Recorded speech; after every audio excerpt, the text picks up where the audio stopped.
먼저 선빵 치는 사람이 이기는 거냐라고 하는 그 부분인 건데요. 그 임대인이자 집 파는 입장에서는 황당하죠. 그러면 이제 보증금 승계나 이런 부분이 모든 게 다 꼬여버리는데, 그리고 여기서 닭이 먼저냐 닭알이 먼저냐라는 질문을 해보고 싶거든요. 네. 뭐냐면 계약갱신 요구권과 갱신 거절권은 먼저 쓴 사람이 우선권을 가지는지에 대한 궁금증이 생겼어요. 그 부분 말씀 좀 부탁드릴게요. 네, 이 부분도 대법원 판례에 의해서 정리가 된 사안입니다. 무슨 내용이냐 하면 소위 말해서 먼저 이제 선빵을 치느냐, 먼저 선빵 치는 사람이 이기는 거냐라고 하는 그 부분인 건데요. 임차인이 먼저 이 갱신 요구를 했으면 그 임대인이 나중에 갱신 거절하는 거는 효력이 없다 이렇게 볼 것인지, 아니면 임대인이 먼저 일종의 선빵을 쳐서 갱신 거절권을 행사를 하면 나중에 임차인은 갱신 요구도 못하는지라는 부분에 대해서 대법원은 이렇게 얘기합니다. 누가 먼저 권리를 행사했는지 여부는 전혀 관계가 없다는 것이죠. 결국에는 그 임차인이 나중에 갱신 요구를 하더라도 그 갱신 요구가 적법하다 그러면, 즉 갱신 요구가 적법하고 임대인의 갱신 거절권이 부적법하다면 이 임차인의 갱신 요구권이 적법하기 때문에 계약이 2년 연장된다고 볼 것이고, 만일 먼저 임차인이 갱신 요구를 하였다 하더라도 임대인이 뒤늦게 갱신 거절을 했지만 그 갱신 거절권이 이유가 있다라고 본다면 먼저 행사한 갱신 요구권은 적법하게 갱신 거절됨으로써 2년이 연장되지 않는다. 그러니 나가야 된다. 이렇게 결론이 나기 때문에 먼저 행사하는 부분은 권리의 선후에서 전혀 관계가 없다. 이렇게 말씀드릴 수 있겠습니다. 네, 제가 실무에서 되게 궁금했던 부분이거든요. 네. 그래서 계약갱신 요구권에는 선빵이 없다. 확실히 알았습니다. 네. 네. 다음, 집이 팔리면 나간다고 했던 임차인이 마음이 바뀌는 경우도 있거든요, 보면. 네. 변심도 가능한지에 대해서 말씀해 주세요. 이것도 대법원 판결이 있습니다. 자, 쉽게 말해서 임차인이 그렇단 말이죠. 집 주인이 이제 집을 팔겠다고 하니, 그래, 뭐 집 팔리면 나가 드릴게요 라고 약속했다가 나중에 생각 바뀌었어. 저 생각 바뀌었습니다. 그냥 더 살겠습니다 라고 얘기하면 그 임대인이자 집 파는 입장에서는 황당하죠. 그러면 이제 보증금 승계나 이런 부분이 모든 게 다 꼬여버리는데, 그냥 나가준다 그랬다가 다시 산다 그러면 이거 반칙 아니야? 라고 이제 볼 수 있는 겁니다. 자, 이 부분의 법리를 좀 알기 쉽게 설명드리면, 기본적으로 민법의 대원칙이 금반언의 원칙이라고 해가지고, 반언, 말을 뒤집는 걸 금한다는 원칙이거든요. 그게 신의성실의 원칙의 파생 원칙인데, 이것처럼 나간다라고 얘기했다가 나중에 말 바꿔가지고 안 나갈래 라고 한다고 하면 바꾼 말이 이게 효력이 없다라는 원칙입니다. 그래서 기존에 했던 말 그대로 지켜져야 된다는 그런 원칙을 얘기하는 건데요. 이 원칙에도 예외가 있습니다. 아주 중대한 예외가 있는데, 강행법규 위반에는 금반원 원칙이 적용되지 않는다라는 원칙입니다. 이게 무슨 말이냐? 어려우실 수 있어요. 강행법규라는 게 사회의 어떤 통념상 그리고 선량한 풍속, 기타 사회 질서에 위반되는 행위는 아예 효력이 없다라고 보는 그런 조항들이 있는데, 예컨대 강행법규에 이제 아주 대표적인 예가 이제 그런 것들이 있습니다. 장기매매라 한번 생각해 보시죠. 네. 이제 장기매매는 이건 절대적으로 금지되는 행위입니다. 이거는 뭐 장기매매 약정을 한다는 거 그 자체가 무효예요.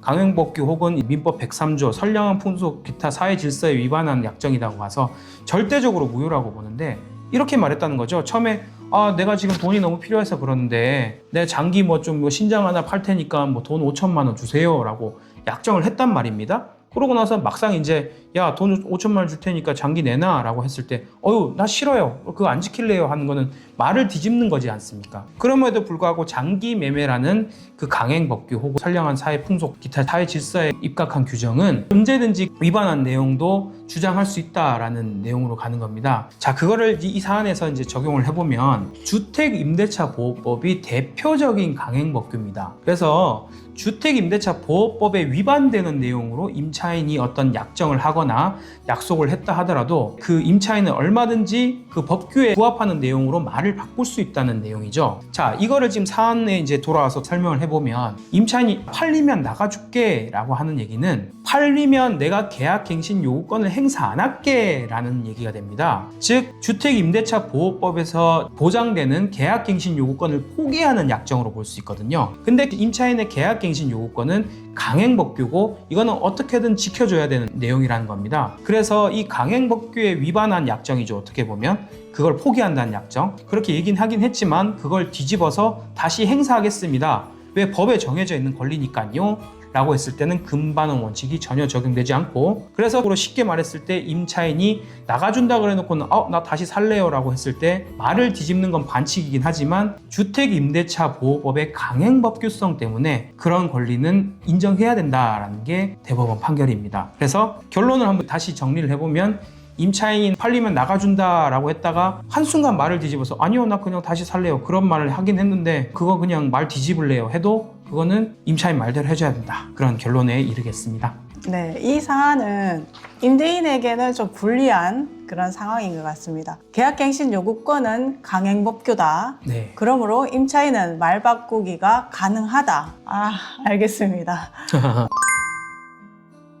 그러면 앞서 말씀하신 대법원 판결 있죠. 새로운 매수인이 임차인에게 갱신 거절권을 사용하는 거에 대해서는 임차인에게는 좀 불리한 요건이지 않을까 싶은데요. 임차인은 어떻게 이 부분에 대해서 대응하면 좋은지 그 부분 말씀 부탁드릴게요. 예, 지금 이제 말 바꾼 임차인 얘기를 떠나서 그 앞선 이제 얘기를 했을 때 사실 이게 실거주 목적의 매수인은 그 당시에 임대인 지위가 있지 않더라도 적법하게 갱신 거절을 할 수 있다라고 대법원이 판시함으로써 임대인의 갱신 거절권의 그 범위를 굉장히 넓혀놓거든요. 이게 주택임대차보호법은 늘 임대인의 권리 넓어지면 임차인의 그 권리가 좁아지게 돼 있습니다. 그래서 이 판결로서 어떻게 보면 그 임대인의 갱신 거절권의 범위가 상당히 넓어졌고, 거꾸로 보면 임차인의 권리가 제한됨으로써 상당히 불리한 면에 처해 있다는 부분은 사실일 것입니다. 그렇지만 최근에 또 대법원 판결의 흐름을 보면 임대인의 그 실거주 요건에 대한 입증 책임을 또 임대인에게 지우는 판결이 나왔어요. 자, 이건 무슨 말씀이냐 하면 단순히 대법원은 이렇게 얘기하는 겁니다. 임대인이 내가 살게, 아니면 실거주 목적의 매수인도 마찬가지예요. 내가 살게요 라고 하면 옛날 같았으면 그냥 두말 없이 나가줬었어야 됩니다. 근데 지금은 판결이 좀 달라져서 그냥 내가 살겠습니다 라고 말만 해서는 안 되고 소송에 가서 다툰다고 한다 그러면 소송에서 임대인이 내가 실제로 거주를 하려고 그랬고 그것을 위해서 어떤 준비를 했으며 여러 가지 행위를 했다는 점을 다 입증을 함으로써 내가 실제로 여기를 실거주하려고 할 목적이 있었음을 임대인이 입증을 해야 된다 라고 함으로써 법원이 갱신 거절에 대한 제한적인 해석을 두는 판례도 마련하게 되었던 거죠. 자, 이 부분을 임차인은 좀 더 활용할 필요가 있지 않겠나라는 부분이 있습니다. 자, 무엇이냐? 임차인 입장에서는 임대인이 집을 팔았다고, 그리고 들어올 사람 혹은 집이 팔지 않더라도 임대인이 그냥 자기가 살겠다고 해가지고 비키라 이렇게 이제 요구를 받았다는 거예요. 근데 임차인은 계속 지금 살고 싶은 상황이면 저 사람 말만 믿고 나가기엔 뭔가 좀 미심쩍고 뭔가 좀 이렇게 의심되는 부분이 있다. 그러면 일단 명도를 거부하는 겁니다. 그러면 임대인이 뭘 하겠습니까? 명도 소송이 들어오겠죠? 그렇게 들어오면 대법원 판결에 의했을 때 임차인이 적극적으로 다투면서 이 사람이 지금 실거주 목적으로 하려는 부분이 상당히 좀 의심스럽다. 입증 책임이 임대인이 지도록 그 실거주 목적에 대한 입증 책임을 임대인이 지도록 대법원 판결이 이렇게 해놨으니까 판사가 수긍할 수 있는 정도로 그 임대인이 실거주 목적으로 어떤 행위를 하려고 했던 점을 소명을 해라, 이렇게 다툴 수 있는 거죠. 그러면 어떤 부분 이제 입증해야 되냐 하면, 원래 이제 임대인이 자기가 들어오려고 하면 기존에 살던 집이 있을 거 아닙니까? 실거주로 이제 들어오기 위해서 준비 작업을 하면 자기가 진짜로 여기 지금 그 새놓은 목적물에 들어오려면 기존 집을 정리하려는 준비가 있어야 돼요. 그래서 기존 집을 이사 가려고 하는 부동산에 물건을 내놓는다거나, 아니면 이사 가려고 구체적인 이사업체랑 견적서를 뽑아서 계약을 체결해 놨다거나 계약금을 줘놨다거나, 이런 유의 어떤 사전 준비 작업이 있었어야지 실거주 목적이 인정된다는 거예요. 임대인이 이런 사전 작업 없이 그냥 말만 내가 그냥 살겠다라고 얘기하면 대법원은 실거주 목적이 인정 안 하겠다라고 조금 더 엄격하게 기준을 제시하고 있다는 것이죠. 이 부분을 임차인분은 조금 활용할 부분이 있지 않겠나라는 생각이 들어요. 그래서 최악의 경우 임대인이 자기의 실거주 목적을 입증한다 손 치더라도 이 부분을 소송을 통해서 1심, 2심 쭉쭉 이끌어 나가면 기본적으로 임차인이 이 집을 살고 싶어하는 목적의 한 절반, 약 한 1년 정도는 소송을 진행하면서 계속 거주를 이어나갈 수 있는 부수적인 효과도 누릴 수 있지 않나, 그런 생각을 해봅니다. 네. 오늘은 이제 법하고 실무의 괴리, 이 간극, 이 부분에 대해서 조금 어려운 부분이 있어서 한번 자문을 구하는 시간을 이렇게 한번 가져봤는데요. 지금 풀어나가다 보니까 임대인에게 불리한 부분 분명히 있고요. 네. 그리고 임차인에게도 분명히 불리한 부분도 있고, 그리고 서로 이제 조율만 잘만 되면 법적인 부분의 분쟁이라든지 없을 수는 충분히 있겠다. 네, 그렇습니다. 그 생각이 들거든요. 오늘 말씀하신 이 부분들에 대해서 기준을 명확하게 세워놓으신다면 분쟁까지 갈 일은 없을 거라고 생각됩니다. 서로 자기의 권리의 한계가 어느 정도인지 아시게 된다면 한계된 데까지 자기가 누릴 수 있는 부분이고 아닌 부분을 정확하게 아시다 보면 분쟁도 그만큼 정리될 수 있는 부분이 상당히 많아질 거라고 예상이 됩니다. 네, 그래서 정리해보면 매도인, 매수인, 그리고 임대인, 임차인 모두 다 알고 있어야 되는 내용이었거든요.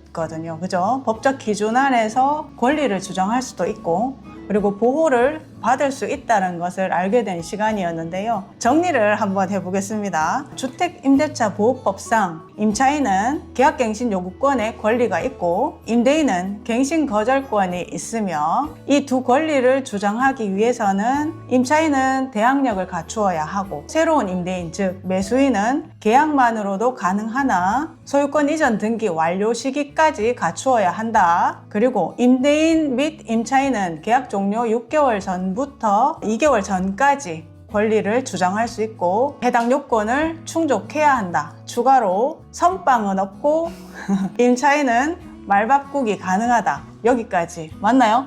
많은 부분 맞으셨고 네. 실거주 목적의 매수인이 종료 6개월 전에서 2개월 전 사이에 등기도 마쳐야 된다. 그 부분 조금 더 보완해서 네. 말씀드리겠습니다. 네, 등기까지 완료하셔야 됩니다. 네. 자, 오늘 실무에서 애매한 부분을 깔끔하게 이렇게 정리해 주셔서 법과 실무가 연결되는 매우 유익한 시간이었습니다. 오늘 IMTV 초대에 응해 주셔서 너무 감사드리고요.